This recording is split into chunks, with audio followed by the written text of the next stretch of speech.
Lo gëtt de BMW X1 sind der 4 Joer gebaut, an no loe recht und Designer et gewot de klenge Facelift ze maen, oni dobei die existéierend Klientel an de Schier ze stellen.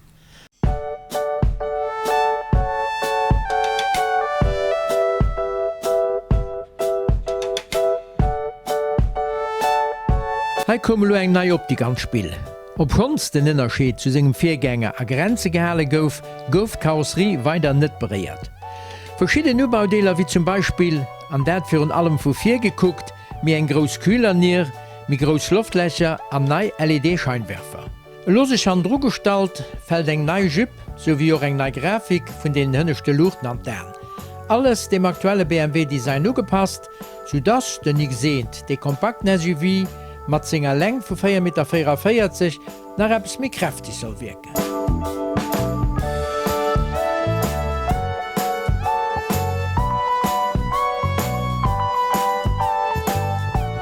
Den X1 vu BMW ass net nëmmen de klengsten SUV vu BMW, méi och de mat dem gréste Succès. Niewend segem gute Markenimage an dem properen Design schwätzt fir allem dat dynamisch vorverhalen, sowie och de grossen avariablen Interieur de Käfer un. Bei enger Länge vu 4,44 Meter an engem Radstand vun 2,67 Meter fehlt sich den X1 halbannen dran, net de Länge kompakt dun, méi scho gross, a bidoch 4 Personen genug Platz. An daran an Rasklammen fällt doch durch die Heichsitzposition agréabel ass. D'Vue rundrem ass gut, asser der Breder D-Seil, déi de Blick fir mich no hannen e bëssen erschränkt. Dofir gëtt jo dann eng Kamera fir Handricks zu fuhren. Den Interieur ass éichter klassisch gehalen. Iwer dem Tableau de bord steht de grossen Ekran. Lass geht Detail mat engem 6,5 Zoll, optional or en 8,5 Zoll mat Navi. An den Top-Infotainment-System kënnt nei an engem 10,25 Zoll. D'Apple CarPlay-Verbindung geschieet ohne Kabel. An d'Assistant-Systemer wie Gewinn vu BMW funktionieren auch perfekt.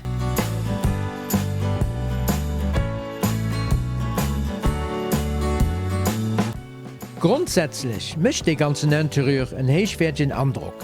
Neben dem Basissitz am Stoff gilt optional e Sportsitz mat Stoff as Ensatec-Kombination. Wichtig als Flexibilität am Interieur, wobei Trackbank am Verhältnis vu 40:20:40 ëmgelech ka ginn, an dammer engem Ladevolumen vu 505 bis 1505 Liter gefüllt ka ginn. Wobei in die Hënnechtbank auch nach an der Länge 13 cm hin an hier ka schubsen.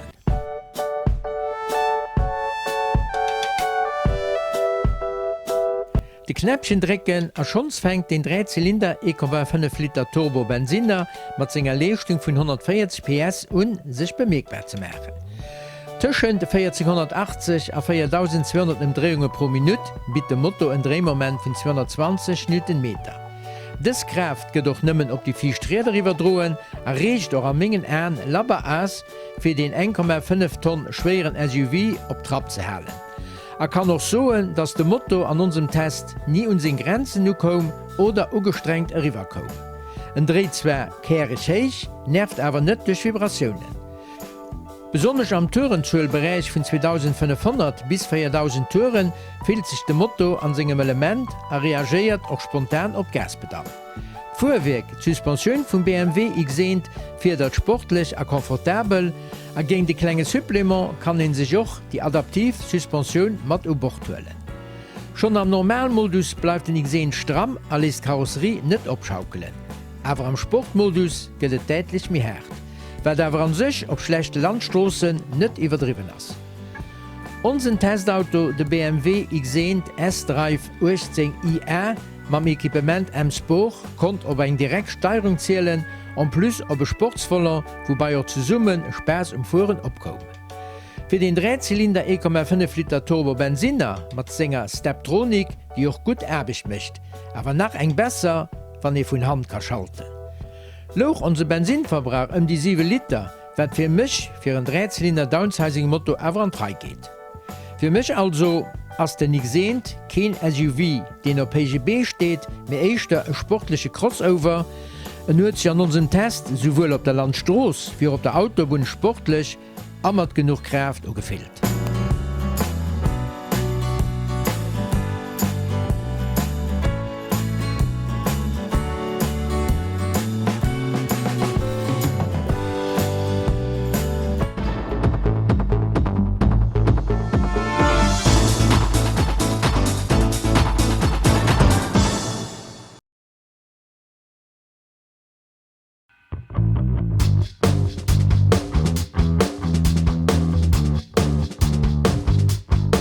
Hyundai huet segem 4,16 Meter lange Kona en Hybrid undriwer gebaut, och eng Alternativ, eng Elektromobilitéit fir de Schofer, déi keng Méiglechkeet huet, Batterie und enger externer Stromquell notzulöden. Mam neue Kona Hybrid bitt Hyundai eng gut an interessanten Alternativ am klengen SUV-Segment un. Als kompakte Lifestyle-SUV iwwerzeechte noch, mat segem progressiven Design und dem Orlo net allzuviel changéiert huet. Wir finden die Kaskade-markeförmige Kühlergrill sowie die Dürbelfähren disponibel am Full LED. Also der Färf Dark Knight auf unserem Testauto kann die Client zwischen der Lancementsfuhr Blue Lagoon mit schwarzem Dach bis hin zu 25 andere Kombinationen wählen. Und noch 16 Alufälg an der Basis eng 16 Zoll und optional eng 18 Zoll bestellen. Et erkennt den 4,16 Meter langen Kona Hybrid und seinem Schriftzug Hybrid auf der Mal an dem Klängeschild Blutreif auf der Seite.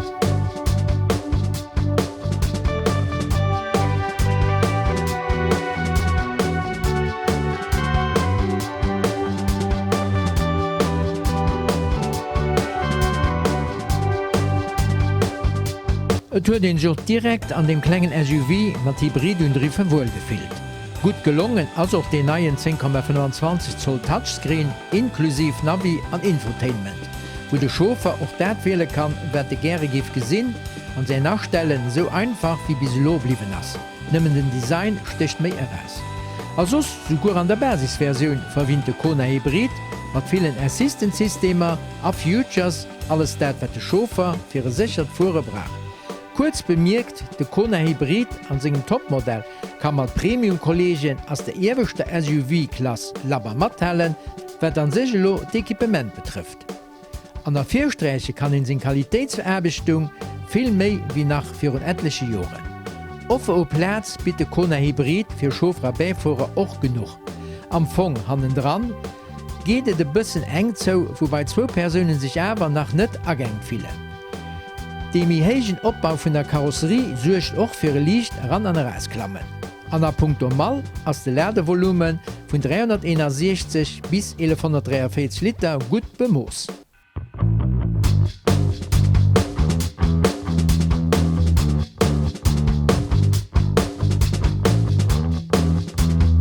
So wie dir stell nicht mir Orlot froh. A wie 40 de Hyundai Kona Hybrid an lo. Schon no paar Kilometer fuhren op der Landstroos kom ich zu enger Konklusion. Für ein SUV ungewöhnlich sportlich und dabei auch noch flink an der Keiere. Es gibt aber heute deutlich Rückmeldung vom Innersteuern an der Keier, ohne laut Verhalten von der Strassenlehre negativ zu verändern.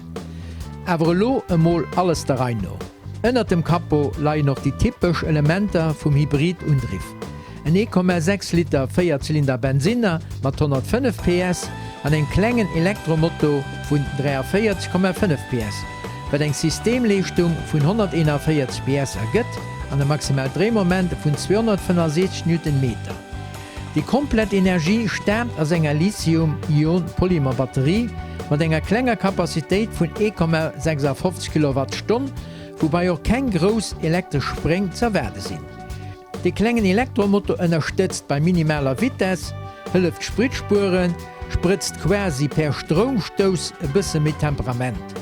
Der Hyundai Kona Hybrid gouf auch an unserem Testauto durch ein 6-Stufen-Dürbelkupplungsquad unterstützt, die sich positiv präsentiert wird und zu Berlin die linke Pedal im Volant auf den Fuhrmodus Sport angestellt wird, wurde gespürt, dass die Vitesse abgegangen ist, ohne mehr Druck auf Gaspedal müssen zu gehen.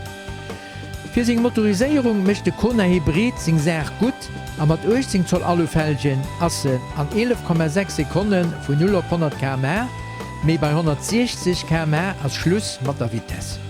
Was mir hier aufgefallen ist, die Kombination von Elektro- und Benzinsmotor bringt von innen herab eine proper Flenkheit. Ob den paar Kilometer auf der Autobahn bei einer Vitesse von 120 km/h läuft der Verbrauch am Bordcomputer die 6 Liter Sprit auf 100 Kilometer.